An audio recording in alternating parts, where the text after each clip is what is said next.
जाली तस्वीर। दौलतमंद बनने का ख्वाब बहुत ही दिलनशीन और रूह परवर होता है। इन दोनों ने भी अपनी पसंद का ख्वाब देखा और उसकी ताबीर की तकमील के लिए सरगर्म हो गए। वो अपने ख्वाबों के हसीन महलात के नज़दीक तो थे, मंजिल उनकी मुंतज़िर थी, मगर अचानक ही कामयाबी के दरमियान ऐसी रुकावटें आईं कि हर ख्वाब चकनाचूर हो गया। मुसन्निफ तनवीर रियाज। सबरीना एलिसन गिरजे में पहली कतार की बेंच पर तन्हा बैठी हुई थी, जहां उसकी मां की आखिरी रसूमात अदा की जा रही थीं। उसने स्याह रंग का पूरी आस्तीनों वाला स्कर्ट पहन रखा था और पूरी तवज्जो से डाइस पर रखी मेज की जानिब देख रही थी। उसे मां के मरने का कोई अफसोस नहीं था, बल्कि सच तो यह है कि वो सुकून महसूस कर रही थी, क्योंकि मां के रुखसत होने के बाद उसकी अपनी जिंदगी शुरू हो सकती थी। उसने दाएं जानिब देखा। सैम रॉलिंस वहां पर मौजूद था और एक सतून से टेक लगाए उसे देख रहा था। उसने सर हिलाया और नजरों ही नजरों में पैगाम दिया, तुम बहुत अच्छी जा रही हो, अपने आप को मजबूत रखो, ये तकरीबन खत्म हो चुकी है। वो मुस्कुराई, जैसे कह रही हो कि उसका पैगाम मिल गया। उसकी मां को सैम पसंद नहीं था, जबकि वो इसके बगैर खुद को अधूरा महसूस करती थी। सैम के अलावा वहां उसके बाप का पुराना दोस्त सीनियर येट्रिक ओनियल भी मौजूद था, और वो भी सैम की बीवी मारिया की तरह पक्का कैथोलिक था। मारिया ने तलाक लेने से इनकार कर दिया था और सैम ने भी इस पर इसरार नहीं किया था। वो नहीं चाहता था कि कोई स्कैंडल बन जाए। वो सेंट विंसेंट अस्पताल में समाजी कारकुन के तौर पर काम करती थी। उसे चलाने वाली राहिबाएं कट्टर मजहबी अकायद रखती थीं और तलाक याफ्ता औरत के लिए इस अस्पताल में काम करना मुमकिन नहीं था। जब सैम ने सबरीना को बताया कि मारिया तो इस मौजू पर बात करने के लिए भी तैयार नहीं है, तो उसे यकीन नहीं आया कि इस दौर में भी ऐसा हो सकता है। सबरीना ने अस्पताल की वेबसाइट पर मारिया के बारे में एक मजमून पढ़ा था। वो उम्र में इससे 2 साल बड़ी, यानी 30 बरस की थी, और इससे कहीं ज्यादा खूबसूरत, गोरी रंगत, दिलकश नखूश और बादामी आंखें। वो अपने मरीजों से बहुत मुखलिस थी और उनसे हमदर्दी से पेश आती थी। ये मजमून पढ़कर सबरीना इससे हसद महसूस करने लगी। सैम एक शायर और जुज़ वक्ती अंग्रेजी का उस्ताद था और उसका गुजारा बीवी की कमाई पर था, लेकिन वो नहीं चाहता था कि सबरीना इसकी मदद करे। वो जानती थी कि सैम उससे सच्ची मोहब्बत करता है। उससे कोई फर्क नहीं पड़ता कि माँ उसे पसंद नहीं करती। माँ के मरने के बाद उसके हिस्से में बहुत कुछ आता। उनमें कुछ ऐसी कीमती पेंटिंग्स भी थीं जिनसे उसे 8 या 10 मिलियन डॉलर्स हासिल हो सकते थे। फिर सैम बआसानी मारिया को छोड़ देता। इसके बाद वो दोनों अपने ख्वाबों की दुनिया बसा सकते थे। ओनियल छठी मुद्दत के लिए इंतखाब में हिस्सा लेने का प्रोग्राम बना रहा था। वो डाइस की जानिब ऐसे बढ़ा वो अपनी इंतखाबी मुहिम में तकरीर करने आया हो। उसने सबरीना की माँ के हवाले से कई बातें बयान की, जिनमें एक झूठी कहानी भी शामिल थी कि सबरीना की माँ ने स्कूल ले जाने के लिए बिस्किट बनाए जो उसने चुरा लिए। उसका कहना था कि एवी यानी सबरीना की माँ ने वो बिस्किट उसके लिए बनाए थे। सबरीना इस झूठ पर तिल मिलाकर रह गई। पादरी का नाम जेड मिचल था। उसे इस गिरजे में आए चंद माह ही हुए थे। उसने डाइस पर आकर एवी की पसंदीदा मनाजात पढ़ी। हाज़रीन ने कोर्स के अंदाज में उसका साथ दिया और इस तरह ये दुआएं तकरीब अपने इख्तिताम को पहुंची। फिर वो सबरीना के पास आया और वो उसके पीछे चलती हुई वस्ती रास्ते तक पहुंची और इस जगह खड़ी हो गई जहां उसने बताया था। उसे यूं नुमाया होना अच्छा नहीं लग रहा था, लेकिन ये उसकी मजबूरी थी, क्योंकि सिर्फ वही अपने वालिदैन की इकलौती औलाद थी। इसके अलावा वहां कोई नहीं था सिवाय सैम के, जो एक कोने में खड़ा उसका इंतजार कर रहा था। एवी के दोस्त एक कतार में खड़े उससे ताजियत कर रहे थे। वो बाई बाई हर एक का शुक्रिया अदा कर रही थी। वो इन्हें पसंद करती थी। वो सब इसकी माँ की तरह हकीकी फयाज और होशियार थे। गो के सबरीना बेचैनी महसूस कर रही थी। वो घर जाना चाहती थी या कुछ वक्त सैम के साथ गुजारना चाह रही थी। मेरी बच्ची, सीनियर ओनेल ने कहा और झुककर उसके गाल का बोसा ले लिया। वो भी पंजों के बल खड़ी हुई और जवाब में उसके गाल पर अपने होंठ रख दिए, जिससे ये जाहिर करना मकसूद था कि वो इसे कितनी अहमियत देती है। शुक्रिया सीनियर, तुम्हारे तारीफी कलमात बहुत शानदार थे। खास तौर से मुझे बिस्किट वाली कहानी बहुत पसंद आई। सीनियर ने कहका लगाते हुए बोला, मुझे आज भी इनका जायका याद है। वैसे तुम मुझे पीट कहा करो, क्योंकि अब तुम बड़ी हो गई हो। सबरीना मुस्कुराते हुए बोली, मैं ऐसा महसूस नहीं करती। उसने नीचे की तरफ देखा, जैसे आंसू रोकने की कोशिश कर रही हो, खुसूसन इस वक्त। वाकई माँ की जुदाई बहुत बड़ा सदमा है। वो बहुत खास औरत थी, सीनियर ने कहा। सबरीना ठंडी सांस लेते हुए बोली, वो एक गैर मामूली औरत थी। प्रोफेसर ने उसके हाथ दबाते हुए कहा, मुझे आज वाशिंगटन वापस जाना है, लेकिन आइंदा मौसम बहार में चंद फंड रेजिंग प्रोग्राम होने वाले हैं। हम इस मौके पर इकट्ठा होने का प्लान बना सकते हैं। मैं इस वक्त का इंतजार करूंगी, सबरीना बोली। सीनियर की नज़र एक तरफ खड़े हुए सैम पर गई तो वो बेख्तियार बोल उठा, मैं यहाँ सैम को भी देख रहा हूँ, मुझे मालूम है कि तुम्हारा अच्छा दोस्त है, सीनियर ने कहा। सबरीना ने सैम के बारे में तफसील बतानी जरूरी नहीं समझी, बल्कि उसकी बजाय एक आम सी बात कह दी। हम अपनी तरफ से बेहतर करने की कोशिश कर रहे हैं। तुम ठीक कह रही हो, उसे पीछे देखते हुए कहा। मेरी वजह से दूसरे लोग इंतजार कर रहे हैं, मुझे मदऊ करने का शुक्रिया। ये एक शानदार दुआई तकरीब थी, सीनियर ने कहा। उसे अपनी उंगली से उसका चेहरा छूते हुए कहा, अगर किसी चीज की जरूरत हो तो मुझे जरूर फोन करना। शुक्रिया सीनियर, मैं जरूर करूंगी, सबरीना ने कहा। सीनियर के जाते ही सैम उसके पास आया और सरगोशी में बोला, बेबी तुम बहुत अच्छा काम कर रही हो। ये कहकर उसे सबरीना का गाल छुआ और चर्च से बाहर चला गया। सबरीना उसे जाते हुए देखती रही। सबरीना, मुझे बहुत अफसोस हुआ, एक आदमी ने कहा। उसे मुड़कर देखा, वो इसका पड़ोसी मैथ्यूज था। उसके पीछे गुलफरोश जेनेट थी। एबी को ताज़ा फूल बहुत पसंद थे। इसी तरह सबरीना बारी बारी सब लोगों से मिलती रही और 15 मिनट बाद वो फारिग हो गई। पादरी उसके करीब आया। सबरीना ने नजरें उठाकर इसके उकुब में देखा। सैम उसका इंतजार कर रहा था।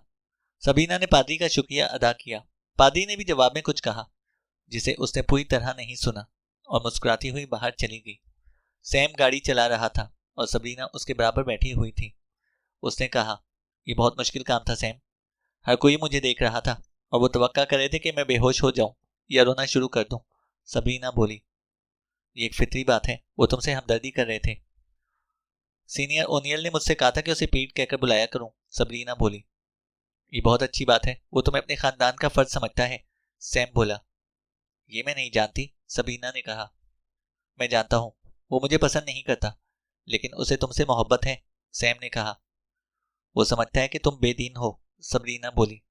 सैम ने उसका हाथ पकड़कर अपनी रान पर रखा और बोला, वो तो मैं हूं। सैम ने अपने आईपैड पर निगाह डाली और बोला, फ्रेस्कोज ने अभी अभी ऐलान किया है कि वो अप्रैल के आखिर में नादिर और नायाब तस्वीरों की नुमाइश कर रहे हैं। ये हमारे लिए एक अच्छा मौका है, सैम बोला। मेरा ख्याल था कि तुम क्रिस्टी ज़ियासूत बाई को तरजीह दोगे। क्या तुम समझते हो कि फ्रेस्को की नुमाइश देखने काफी लोग आएंगे, सबरीना ने पूछा। ये दुनिया में तीसरे नंबर का नीलाम घर है, उनकी नुमाइश देखने बेशुमार लोग आते हैं, सैम बोला।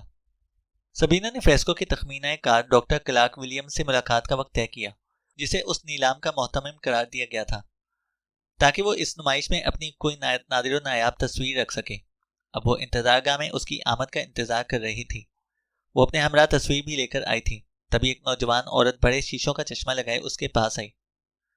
मैं डॉक्टर विलियम की मावुन डॉन मर्फी हूँ, और उसके कहने पर मैं ये तस्दीक करना चाहती हूँ कि क्या वाकई तुम्हारे पास फर्नैंड लेगर की बनाई हुई नायाब तस्वीर है जो तुम नीलाम में रखना चाहती हो, उसने पूछा।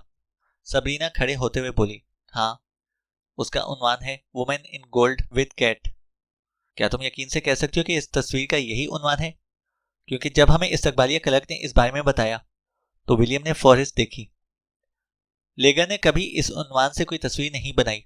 अलबत्ता वुमेन विद कैट के उन्वान से एक तस्वीर जरूर बनाई थी, जो मेट्रोपॉलिटन म्यूजियम ऑफ आर्ट की मलकियत है। मुमकिन है कि मुझसे नाम लेने में कोई गलती हुई हो, लेकिन मेरी दादी हमेशा यही नाम लिया करती थी। सबीना ने झुककर तस्वीर पर उंगली रखते हुए कहा। मैं ये अपने साथ लेकर आई हूँ, सबीना बोली। तुम्हें ये तस्वीर कहाँ से मिली? उसने पूछा। मेरी माँ का गुज़िश्ता खिज़ा में इंतकाल हुआ। ये तस्वीर हमेशा से डाइनिंग रूम में आवेजा थी।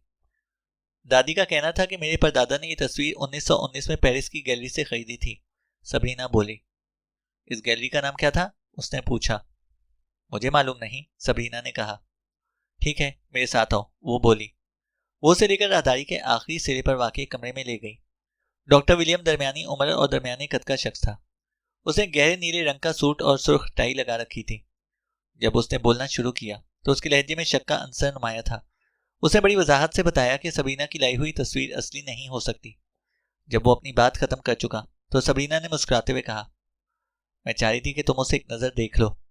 1 घंटे बाद वो इस तस्वीर की कीमत का अंदाजा लगाने पर तैयार हो गया और सबीना ने इससे वादा किया कि वो अपनी माँ के घर जाकर इस तस्वीर की खरीदारी की रसीद या कोई ऐसा सबूत तलाश करने की कोशिश करेगी जो इसकी कहानी की तस्दीक कर सके। सबरीना और सैम को इस नीलाम में शिरकत का दावतनामा मिला। वो दोनों पिछली कतार में बैठे हुए थे। पिछली तस्वीर जो नीलाम के लिए पेश हुई थी वो 1909 में बनाई गई थी, जो सिर्फ $23 मिलियन में फरोख्त हुई, जबकि दूसरी के सिर्फ $10 लाख ही लग सके। जब वुमेन इन गोल्ड कैट की बारी आई तो भरे हुए हॉल में सन्नाटा छा गया। इस तस्वीर की दरियाफ्त ने गैर मुतवक्का और ड्रामाई हलचल मचा दी थी। जब बोस्टन ग्लोब में ये स्टोरी शाया हुई तो सीनियर ओनियल ने सबीना को फोन करके कहा, तुम्हारे बाप और दादा ने यकीनन अपने पत्ते छुपा कर रखे होंगे। मुझे बिल्कुल भी अंदाजा नहीं था कि तुम्हारे खानदान के पास ऐसी कोई तस्वीर है। मुमकिन है कि तुम्हारे दादा ने किसी से इसका तस्करा ना किया हो, लेकिन तुम्हारा बाप तो मेरा बहुत अच्छा दोस्त था, बहुत करीबी दोस्त, लेकिन उसने भी कभी इसके बारे में कुछ नहीं बताया। ओनियल ने कहा, मैं नहीं समझती कि इन दोनों में से किसी को इसकी कीमत का अंदाजा होगा। मैंने अपने परदादा के बारे में यही सुना है कि वो बहुत सीधे साधे आदमी थे। उन्होंने ये तस्वीर सिर्फ इसलिए खरीदी कि उन्हें पसंद आ गई थी। शायद ही कभी उन्होंने इसकी कीमत के बारे में सोचा होगा, सबरीना ने कहा। शुक्रिया सबरीना, तुम्हारी बातों से मेरी तसल्ली हो गई, वो बोला। वो बोस्टन ग्लोब को इंटरव्यू देने के लिए सिर्फ इस वजह से तैयार हुई कि डॉक्टर विलियम ने उसका एहतमाम किया था। इसके बाद उसे मजीद इंटरव्यूज देने से इनकार कर दिया, जिसके नतीजे में उस तस्वीर के हवाले से पुरस्कार बातें फैलने लगी और इस बारे में क्यास आराइयां भी की गईं। मकामी अखबारात में ऐसे मज़ामीन शाये हुए जिनमें उस तस्वीर की सकाफती अहमियत और कदर कीमत पर गुफ्तगू की गई थी। जब बोली शुरू हुई तो सबीना को महसूस हुआ कि वो बेखुदी के आलम में है। वो तस्वीर $8.7 मिलियन में फरोख्त हुई तो उसके होश उड़ गए और वो काफ़ी देर तक बेहसो हरकत बैठी रही। सैम ने उसका हाथ पकड़ा और वो दोनों अगली नीलामी शुरू होने से पहले वहां से चल दिए। 3 हफ्ते बाद नीलाम कंपनी ने इस तस्वीर की फरोख्त से हासिल होने वाली रकम सैम और सबीना के मुश्तरका अकाउंट में जमा करवा दी, जो उन्होंने गुज़िश्ता जनवरी में खोला था। इसके बाद सबीना ने देखा कि 1 घंटे बाद सैम ने वो पूरी रकम बाली के इस अकाउंट में मुंतकिल कर दी, जो उन्होंने मुश्तरका तौर पर ऑनलाइन खोला था। सैम का कहना था कि रोए ज़मीन पर बाली से ज़्यादा रोमान परवर जगह कोई नहीं। इख्तिताम हफ्ता सबीना ने इंडोनेशिया के दारुल हुकूमत जकार्ता के लिए फर्स्ट क्लास के 2 एकतरफा टिकट खरीदे और वहां से बाली के लिए एक प्राइवेट तैयारा चार्टर करवाया। उन्हें 3 मई की सपहर रवाना होना था। पहले वो लॉस एंजलिस जाते हुए वहां से रात में जकार्ता के लिए प्रवास करते। उसे कंप्यूटर स्क्रीन पर वक्त देखा, 9:20 सोमवार का दिन और तारीख 30 अप्रैल। 2 दिन में वो न सिर्फ अपना फर्नीचर और दीगर घरेलू अशिया फरोख्त कर सकती थी, बल्कि उसके पास इतना वक्त था कि किसी प्रॉपर्टी एजेंट को मकान की फरोख्त की जिम्मेदारी भी दे दे, जो उसे विरसे में मिला था। उससे कंप्यूटर पर लग्जरी विला का भी इंतखाब कर लिया, जहां वो कम से कम 1 महीना आराम से रह सकते थे, और अगर उन्हें अपने ख्वाबों का घर मिलने में देर हो जाती तो इसी विला में रिहाइश इख्तियार की जा सकती थी। उसकी निगाहें स्क्रीन पर जमी हुई थीं और वो इस विला के दिलकश मंजर में खोई हुई थी। इससे पहले कि वो ख्वाबों की दुनिया में कहीं दूर निकल जाती, टेलीफोन की घंटी ने उसे वापस आने पर मजबूर कर दिया। दूसरी तरफ से सीनियर ओनियल बोल रहा था, माजरत ख्वाहों के बिल्कुल आखिरी वक्त में मुझे तुमसे ये बात कहना पड़ रही है। मेरे प्रोग्राम तब्दील होते रहते हैं। आज मुझे न्यूबरी पोर्ट में एक फंड रेजिंग लंच में शिरकत करना है। गो के मैं इस तरह के खाने नहीं खाता, लेकिन मुझे चंदा देने वाले मेरे साथ कुछ वक्त भी गुजारना चाहते हैं। मैं चाहता हूँ कि तुम भी मेरे साथ इस लंच में शरीक हो जाओ। इस इलाके में ब्राइन बहुत अच्छा रेस्टोरेंट है, तुम 2 बजे तक वहां आ जाओ, ओनियल ने कहा। शुक्रिया सीनियर, सबरीना ने कहा, और सोचने लगी कि अगली बार जब वो फोन करेगा तो इसे कितनी मायूसी होगी। मैं जरूर आऊंगी। इससे पहले कि वो एक बार फिर ख्वाबों की दुनिया में खो जाती, फोन की घंटी दोबारा बज उठी। इस मरतबा डॉक्टर विलियम उससे मुखातिब था। उसका लहजा कुछ उखड़ा हुआ था। मुझे खुशी है कि तुमसे रब्ता हो गया। दरअसल एक मसला हो गया है, मैं तुमसे जाती तौर पर गुफ्तगू करके इसे यहीं खत्म कर देना चाहता हूँ, विलियम ने कहा। सबीना के दिल की धड़कन रुकने लगी। उसने डरते डरते कहा, क्या मसला? क्योंकि इस तस्वीर का माखज मालूम नहीं, इसलिए खरीदार की इंश्योरेंस कंपनी इसका आजादाना तखमीना लगाना चाहती है, लेकिन लगता है कि वो इसमें इस्तेमाल होने वाले सामान के बारे में कुछ जानना चाहते हैं, विलियम ने कहा। मैं समझी नहीं, सबरीना बोली। जब तुमसे मुलाकात होगी तो इसकी वजाहत कर दूंगा। 11 बजे का वक्त कैसा रहेगा? विलियम ने कहा। सबरीना ने बहालत मजबूरी कहा, ठीक है, आ जाओ। सैम से इसकी मुलाकात रात के खाने पर ही होती, लेकिन अभी ने पहली परवाह से निकलना था, चाहे वो कहीं भी जा रही हो। उसने सैम को मैसेज किया कि वो अपना सामान लेकर उसके पास पहुंचे। खुद उसने भी अपना सामान बांधना शुरू कर दिया। सैम अपना छोटा सा सूटकेस घसीटते हुए 10:30 बजे के करीब पहुंच गया। उसके कंधे से बैग लटक रहा था। सबरीना ने उसे डॉक्टर विलियम से होने वाली गुफ्तगू सुनाई। उससे पूरी बात सुनने के बाद कहा, ठीक है, हमें परेशान होने की जरूरत नहीं, तुम जानती हो कि क्या कहना और क्या करना है। सैम ने कहा। अगर तुम मेरे साथ हो तो कुछ भी कर सकती हो, सबरीना बोली। मैं बिल्कुल पूरी तरह तुम्हारे साथ हूँ। अलबत्ता मेरा ख्याल है कि इस वक्त मुझे सामने नहीं आना चाहिए। हमें मामले को आसान बनाना है, सैम बोला। 10:50 पर सैम बेडरूम में चला गया और थोड़ा सा दरवाजा खुला छोड़ दिया ताकि सबरीना और विलियम के दरमियान होने वाली गुफ्तगू सुन सके। वक्त मुकर्ररा पर डॉक्टर विलियम एक और आदमी के साथ आया जिसका नाम उसे जोशुआ विस्को बताया। उसने अपने हाथ में चमड़े का ब्रीफकेस पकड़ रखा था। सबरीना ने उन्हें बैठने की दावत दी। डॉक्टर विलियम ने कहा, क्या सैम यहाँ मौजूद है? नहीं। मगर तुम क्यों पूछ रहे हो? सबरीना ने कहा। क्योंकि तुमने उसका नाम अथॉरिटी फॉर्म में डाला है, इसलिए हमें उससे भी बात करना होगी, विलियम ने कहा। वो इस तस्वीर के बारे में कुछ नहीं जानता। मसला क्या है? सबरीना ने कहा। जैसा कि मैंने तुम्हें फोन पर बताया कि तस्वीर में इस्तेमाल होने वाले सामान पर सवालात उठ रहे हैं। उनका कहना है कि तस्वीर पर उलसी का तेल लगा हुआ है और उसमें एटमी ज़रात पाए गए हैं जो सिर्फ इन पौधों में हो सकते हैं जो जापान पर होने वाली बमबारी के बाद परवान चढ़े होंगे, विलियम ने कहा। सबरीना ने बड़े एतमाद से कहा, मैं इसकी कोई वजाहत नहीं कर सकती। मुमकिन है कि लेबॉर्ट्री में नमूने बदल गए हों। यह भी मुमकिन है, या फिर उलसी का तेल तस्वीर की सतह साफ करने के लिए इस्तेमाल किया गया हो। शायद तुम्हारी दादी ने तस्वीर साफ की हो, विलियम ने कहा। बिल्कुल, दादी बहुत नाजुक मिजाज थी, सबरीना मुस्कुराई। और अपनी माँ के बारे में क्या कहोगी? विलियम ने पूछा। वो भी घर का बहुत ख्याल रखती थी, सबरीना बोली। ये मैंने इसलिए पूछा कि इस तज्जिए में कोकोनट एसिड भी पाया गया है जो मौजूदा दौर में कुछ साबुन मसलन आइवरी वगैरह का एक जुज है। ये साबुन भी आमतौर पर तस्वीरों की सफाई के लिए इस्तेमाल होते हैं, विलियम ने कहा। मुझे इस बारे में कुछ मालूम नहीं, सबरीना बोली। विलियम ने इस तरह सर हिलाया जैसे वो इसी जवाब की तवक्का कर रहा था। फिर बोला, टेस्ट अभी तक हो रहे हैं, लेकिन इन बेकायदगियों को देखते हुए इनकी परेशानी बढ़ गई है। मैं इसलिए मिस्टर रॉस्को को साथ लेकर आया हूँ ताकि वो तुम्हें मशवरा दे सकें कि क्या करना है। ये वकील हैं, विलियम ने कहा। रॉस्को ने अपना ब्रीफकेस खोलकर इसमें से कागजात का पलंदा निकालते हुए कहा, इस मामले को यहीं खत्म करने का मुनासिब तरीका यही है कि तुम रकम वापस कर दो। उसने कागजात सबरीना के हवाले करते हुए कहा, इसमें वो फॉर्म भी है जिस पर तुम्हें दस्तखत करना है। सबरीना ने कागजात लेते हुए कहा, मैं समझी नहीं। दूसरा रास्ता यह कि हम पुलिस को इत्तला दे दें। आर्ट के नाम पर धोखा अब एक कारोबार की शक्ल इख्तियार कर चुका है और ऐन मुमकिन है कि वो इसकी तहकीकात FBI के सुपुर्द कर दें। यह हम सबके बेहतरीन मफाद में है कि मामला हमारे दरमियान ही रहे। उम्मीद है कि तुम हमसे ताउन करोगी, रॉस्को बोला। सबरीना खड़े होते हुए बोली, मैं इन कागजात को पढ़ने के बाद तुम्हें फ़ोन करूंगी। फिर वो दरवाज़ा खोलते हुए बोली, अब तुम जा सकते हो। डॉक्टर विलियम ने जाते जाते कहा, सैम से कह देना कि उसे भी इस फॉर्म पर दस्तखत करना है। मैं 1 घंटे बाद फ़ोन करूंगा। इन लोगों के जाने के बाद वो दौड़ते हुए बेडरूम में गई और सैम के सीने से लगकर रोने लगी। उसने तसल्ली देते हुए कहा, वो कुछ नहीं कर सकते। वो रकम पहले ही बाली में मुंतकिल हो चुकी है। अगर वो जज को कायल करके वारंट हासिल करने में कामयाब हो गए तब तक हम यहाँ से बहुत दूर जा चुके होंगे। फ्रॉड वो कहलाता है जिसमें नियत शामिल हो और वो इसे कभी साबित नहीं कर सकेंगे, सैम ने कहा। हमें आज बल्कि अभी यहाँ से चले जाना चाहिए, सबरीना बोली। नहीं, ये मुनासिब नहीं होगा। प्रोग्राम में कोई भी तब्दीली खतरनाक हो सकती है। हमें ये जाहिर करना है कि छुट्टियों पर जा रहे हैं, सैम ने कहा। वो तुम्हारी बीवी से भी पूछ सकते हैं, सबरीना ने कहा।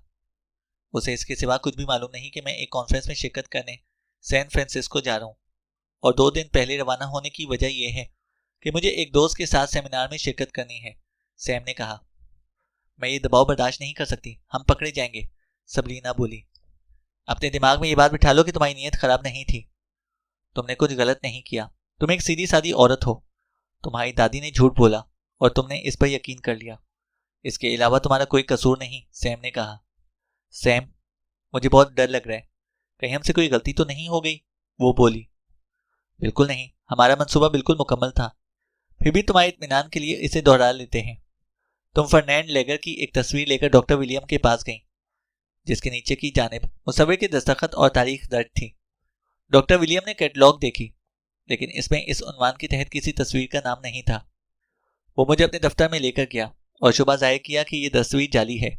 सबरीना बात आगे बढ़ाते हुए बोली, मैंने उसे यकीन दिलाया कि तस्वीर तकरीबन 100 बरस से हमारे घर में है और मेरे परदादा ने इसे 1919 में पेरिस में ख़रीदा था, लेकिन मेरे पास इसकी खरीदारी की रसीदें नहीं थीं और ना ही मुझे इस गैलरी का नाम मालूम था। उसने कहा कि कैसे साबित होगा कि तस्वीर मेरे परदादा ने खरीदी और गुज़िश्ता 100 साल से हमारे ड्राइंग रूम में आवेजा है। मैंने कुछ सोचने के बाद कहा कि मुझे एक फ़ोटो याद आ रही है जिसमें मेरी परदादी अपनी बनाई हुई डिश की तरफ इशारा कर रही है और पस मंज़र में ये तस्वीर साफ नज़र आ रही है। उनके लिबास से मैंने अंदाज़ा लगाया कि ये फ़ोटो 1920 या उसके बाद ली गई होगी। सबरीना कह रही थी, दूसरे दिन तुम डॉक्टर विलियम के पास गई और वो फ़ोटो उसे देते हुए ताकीद की कि उसे संभाल कर रखे क्योंकि वो असली है। सैम ने कहा, हाँ, मैंने उसे एक डायरी भी दी जिसमें 1920 से 1923 के 2 वाक़यात दर्ज थे।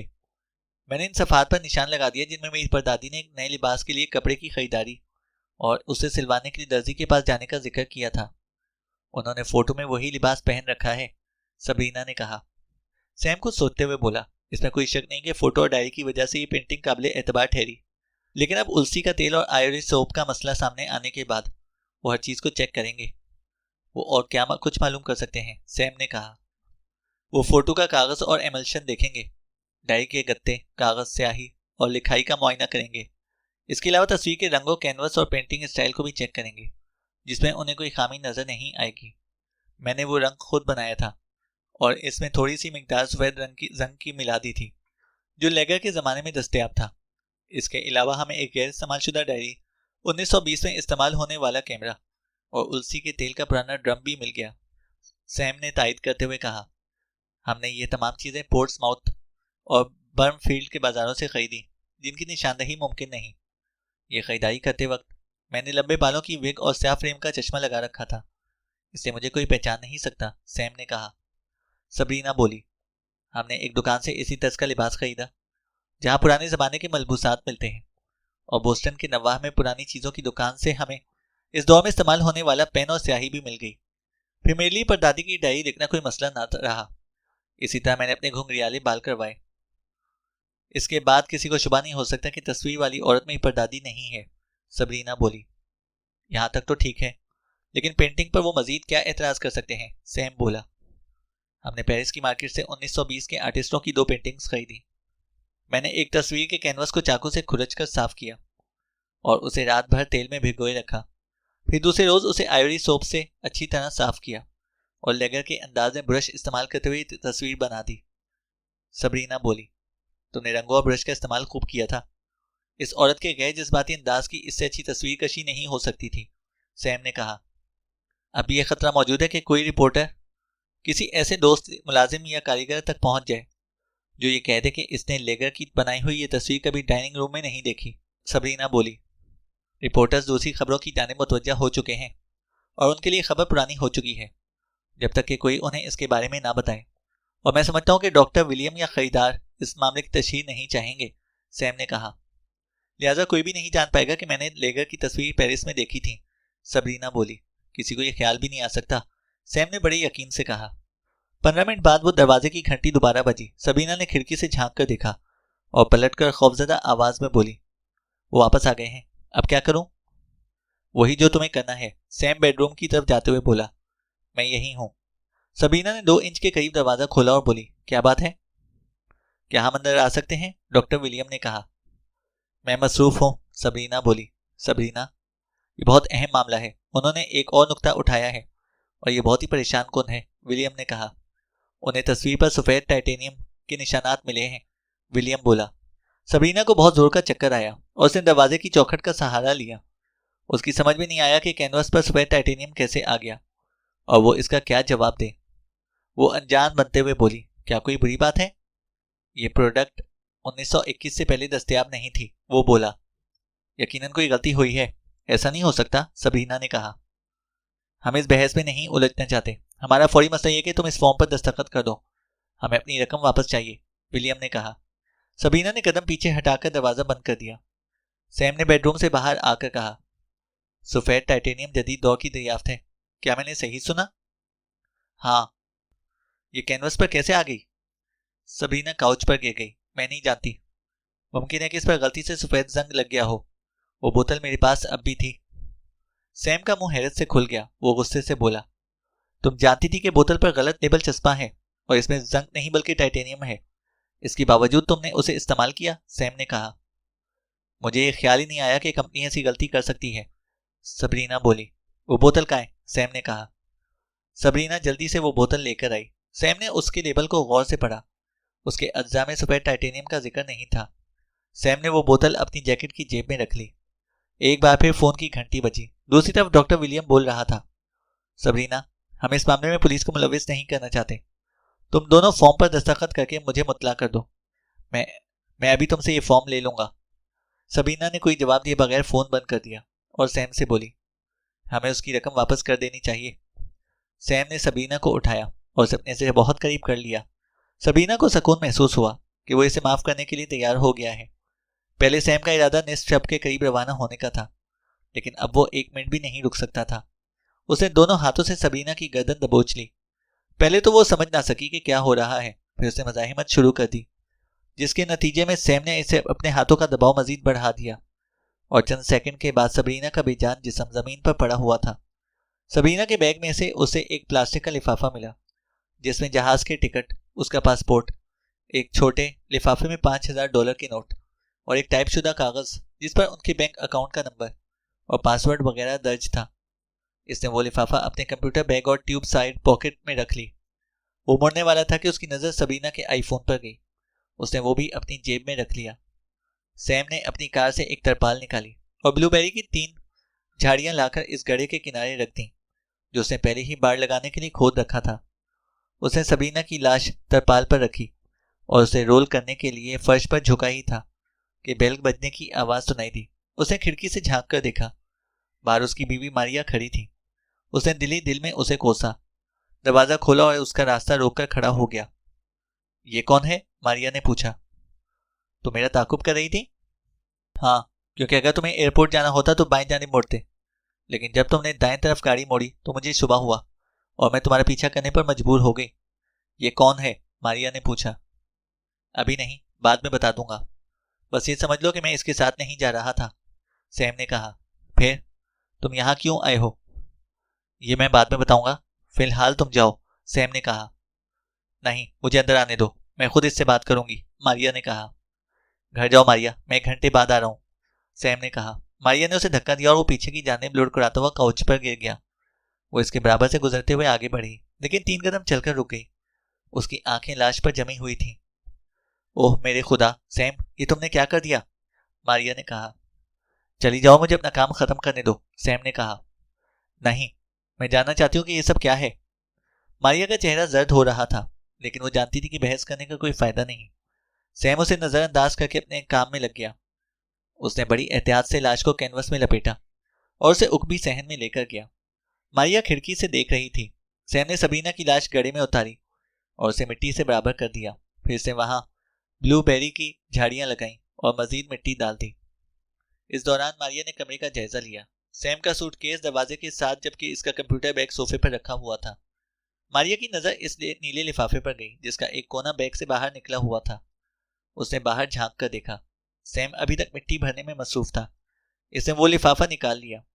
इसमें नकद रकम और उनके अकाउंट्स की तफसील देखकर उसके चेहरे पर मुस्कुराहट दौड़ गई। फिर उसे सबीना का बैग खोलकर उसका पासपोर्ट निकाला। उसकी तस्वीर देखकर उसकी आंखों में आंसू आ गए। सबीना उस जैसी पुरकशिश नहीं थी, लेकिन दोनों की शक्लों में बहुत मामूली फर्क था।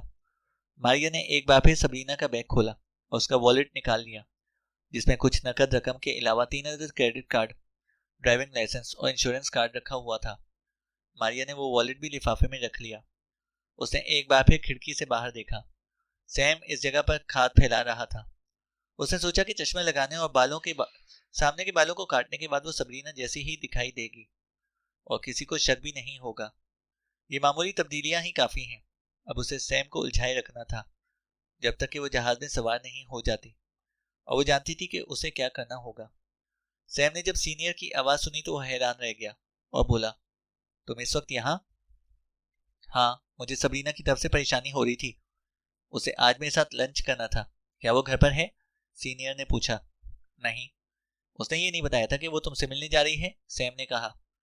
सीनियर ने सैम के मिट्टी से भरे हुए बालों और गीली जमीन को देखा तो बोला, लगता है कि तुमने ब्लूबेरी के पौधे लगाए हैं। हाँ, सबरीना को ये बहुत पसंद है। सीनियर ने पीछे मुड़कर ड्राइववे की जानिब देखा और बोला, सबरीना की कार तो खड़ी हुई है।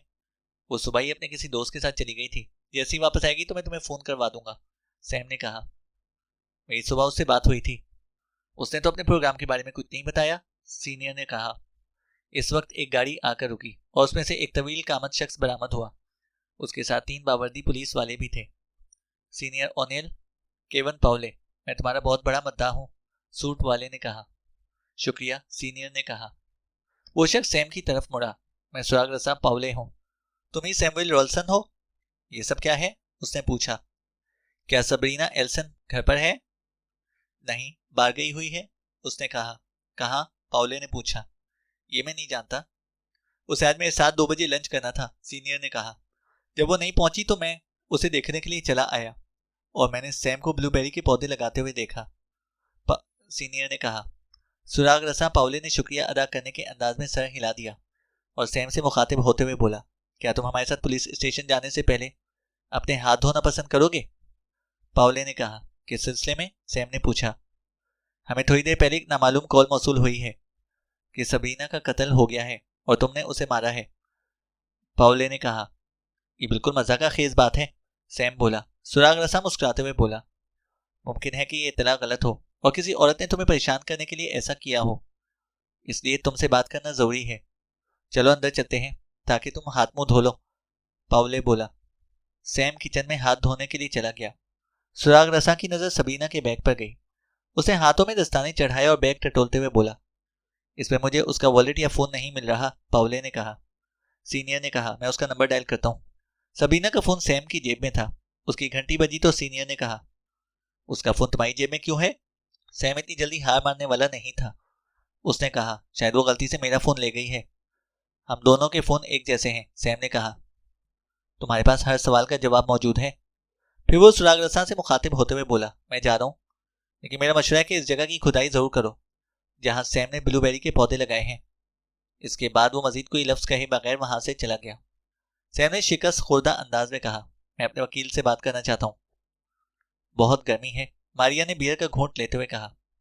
शायद तुम्हें यकीन न है कि वहां अभी ठंडा मौसम होगा और मई के आखिरी या जून से पहले गर्मी नहीं पड़ती। क्या तुम कभी जून के महीने में न्यू इंग्लैंड गए हो? मारिया का नया दोस्त ऑस्ट्रेलियन था जो अपनी फुटबॉल टीम के हमरा फतह का जश्न मनाने बाली आया था। उसने मुस्कुराते हुए कहा, नहीं, मुझे कभी वहां जाने का इत्तेफाक नहीं हुआ। क्या तुम मुझे साथ ले चलोगी? मैं अब कभी वापस नहीं जाऊंगी, मारिया ने कहा। क्यों? उसने पूछा। इसलिए कि मुझे जमीन पर ही जन्नत मिल गई है, मैं इसे छोड़कर क्यों जाऊं, मारिया ने कहा। मेरा ख्याल था कि तुम छुट्टियां मनाने आई हो, वो बोला। उसका नाम जॉर्ज था। मारिया को बाली आए हुए तीसरा दिन था कि एक बार में उसकी मुलाकात जॉर्ज से हुई। तब से ही वो दोनों साथ थे। जॉर्ज, मैंने बगैर इतला दिए मुलाजमत छोड़ दी, अपना सामान बांधा, बैंक अकाउंट खाली किया और यहाँ आ गई। अब अमेरिका में मेरे लिए कुछ भी नहीं रखा, मारिया ने कहा। मुमकिन है कि मैं भी ऑस्ट्रेलिया वापस ना जाऊं, जॉर्ज बोला। क्यों? वो इटलाते हुए बोली। तुम्हें छोड़कर जाने को दिल नहीं चाहता, जॉर्ज ने कहा। कुछ लम्हे खामोश रहने के बाद जॉर्ज ने पूछा, बाय द वे, तुम करती क्या हो? मैं इंश्योरेंस कंपनी में सुराग रसा हूँ, वो कहा लगाते हुए बोली। उसने अपना एक हाथ उसकी आंखों पर रखा और कहा, मेरा काम उन लोगों को पकड़ना है जो नाजायज तरीके से पैसा हासिल करते हैं, मारिया कह रही थी।